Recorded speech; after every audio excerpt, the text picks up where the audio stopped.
Hello everyone, it's Theme Park Avenue, I'm Eric. Epic Universe is now open, with 11 rides that are great for parkgoers of all ages. However, if you go to Epic Universe, you will likely spend much more time waiting in line than actually riding the rides. Fortunately, Epic Universe's queues are pretty good.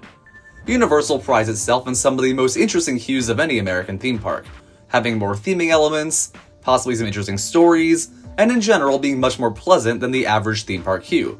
And in this video, I will be ranking the 11 queues at Epic Universe, mostly based on how good the theming and story are, but also based on how enjoyable they are to be in general.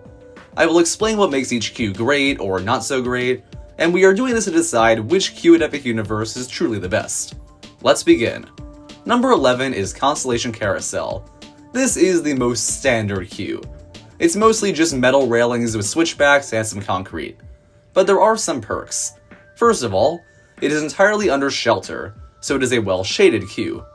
Also, it's not usually a very long line, consistently one of the shortest in the park in fact, so typically you won't be in this standard queue for more than 30 minutes. Additionally, the last 10 to 15 minutes do give you a nice view of the carousel itself. You can watch it cycle through, hear the nice music, and that's good. Otherwise, there is nothing to say here. This queue is fine for what it is. Obviously the carousel doesn't need to have the most elaborate story, and I'm fine with it. But as is, it is the least interesting of the queues, so it simply had to be last place. Number 10 is Curse of the Werewolf. I said this before, but I think it might be the worst queue for storytelling. It's mostly these tents.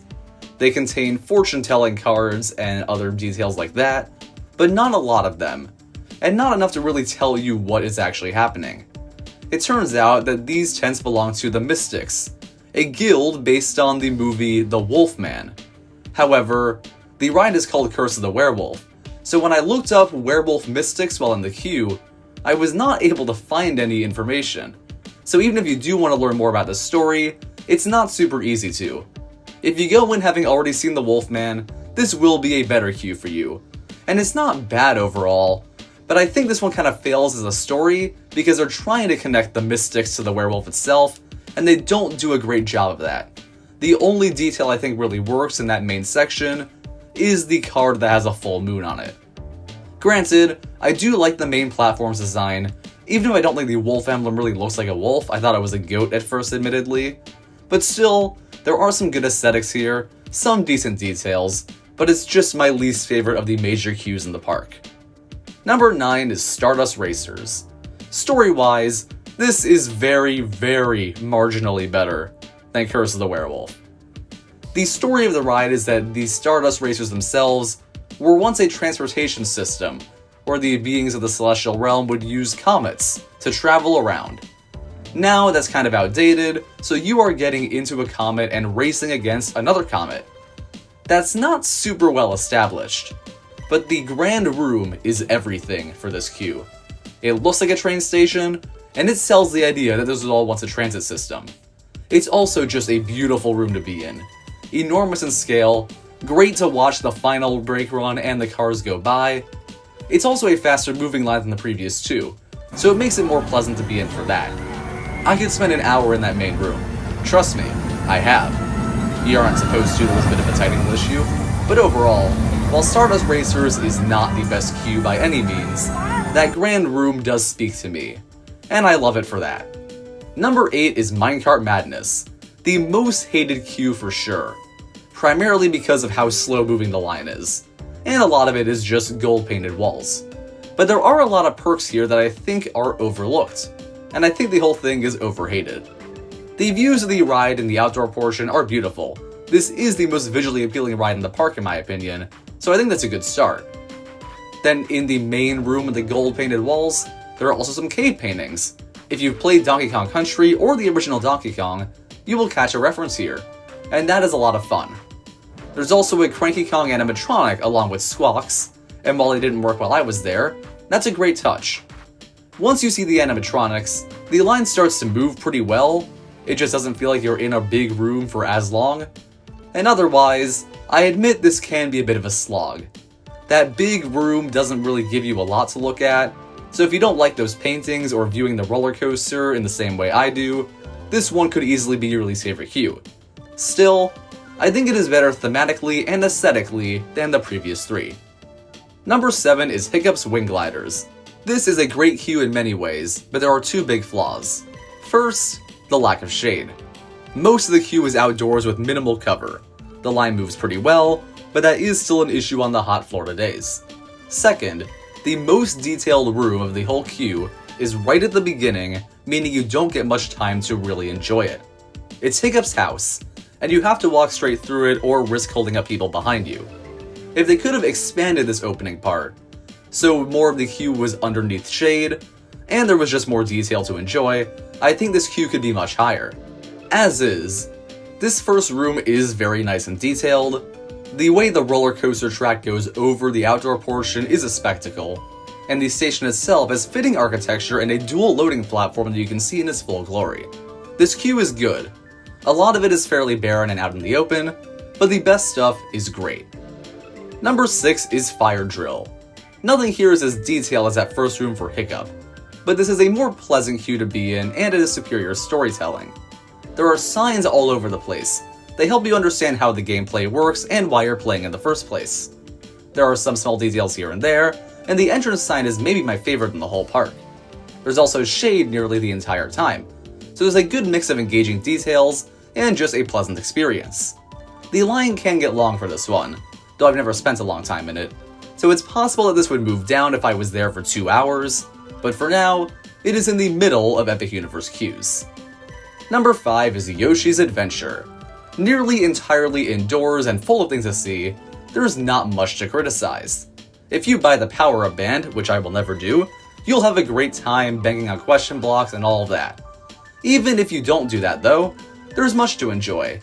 The queue is indoors, but it sells the forest theme pretty well.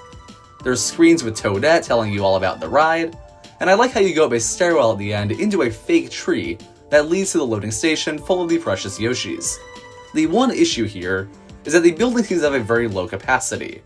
When I went, a 50-minute wait was enough to corral hundreds of people into an outdoor area. This area had minimal theming, fake hedges, views of garages, a backstage look at Minecart Madness, and some nearby hotels easily within my line of vision. If your wait is short, you will be entranced in a cool and charming queue. If not, you will have to experience this backlot part.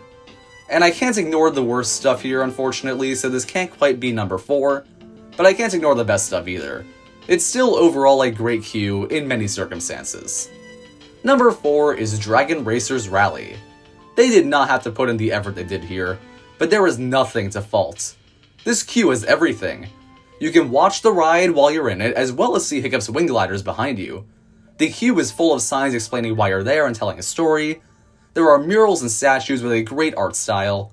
The line is not usually super long, and this queue is heavily shaded. As an added bonus, the loading area features screens that show animations with a great style and some funny gags.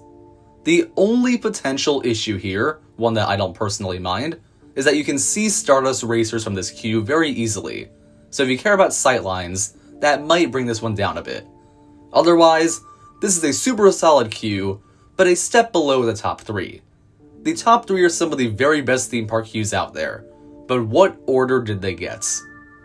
Number 3 is Mario Kart Bowser's Challenge, a truly top tier queue.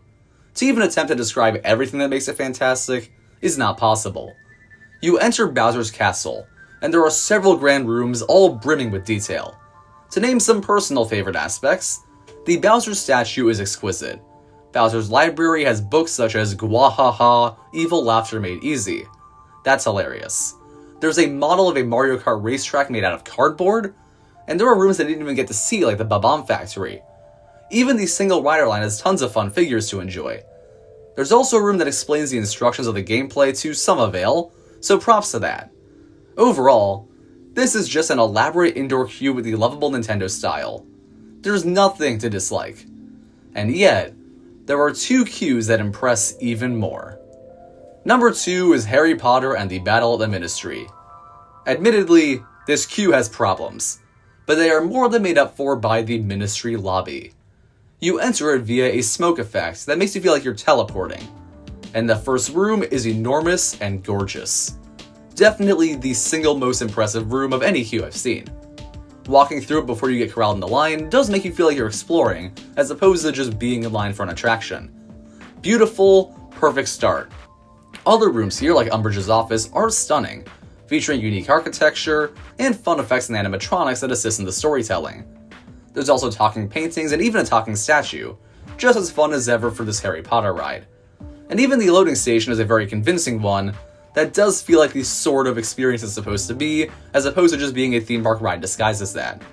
However, there is one notable flaw with this queue.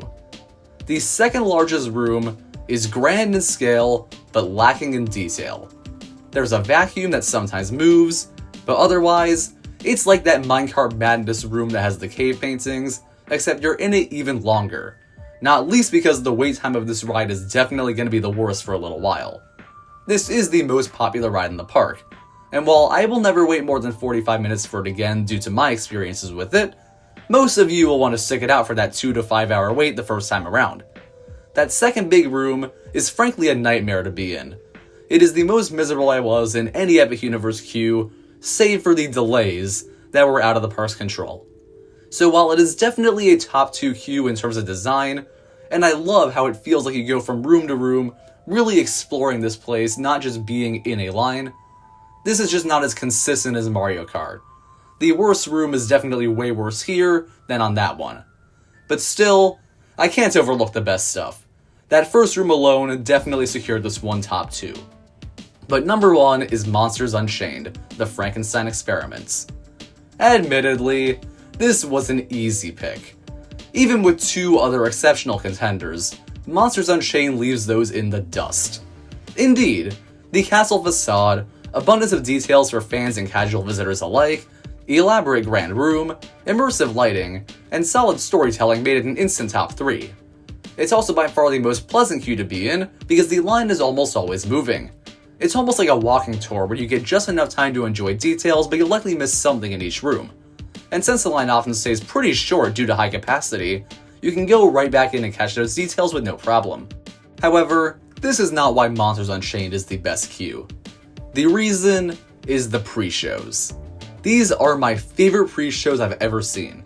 They illustrate the ride's engaging story extremely well and are full of personality. The first is a scream with the extremely well animated Igor, a new interpretation of the character with an endearing voice and a delightfully dark sense of humor. He controls a miniature model of the ride vehicle that's so satisfying to watch, and this is all just the appetizer. We then enter the room where Victoria Frankenstein explains why we are there. We are here to see her take control of Count Dracula. She is portrayed by an incredible animatronic with almost lifelike movements and subtle but effective facial expressions. She also shows us her own version of Frankenstein's monster, with even more impressive movements. Those who love animatronics will be right at home here. But what I love most is the characters themselves. Victoria is a vengeful and overly arrogant host, but she's also given a sense of humor when she says the monster and Dracula just don't get along. She's a morally gray protagonist for the ride, and even her fairly baseline exposition dialogue is incredibly captivating as a result. The monster is very immature, and he's a humorous outburst at the mention of Dracula. He's at Victoria's command, and he even motions for us to get to the station after the pre-show. It's so much fun. The characters all have fantastic voice acting, really bringing these new interpretations to life.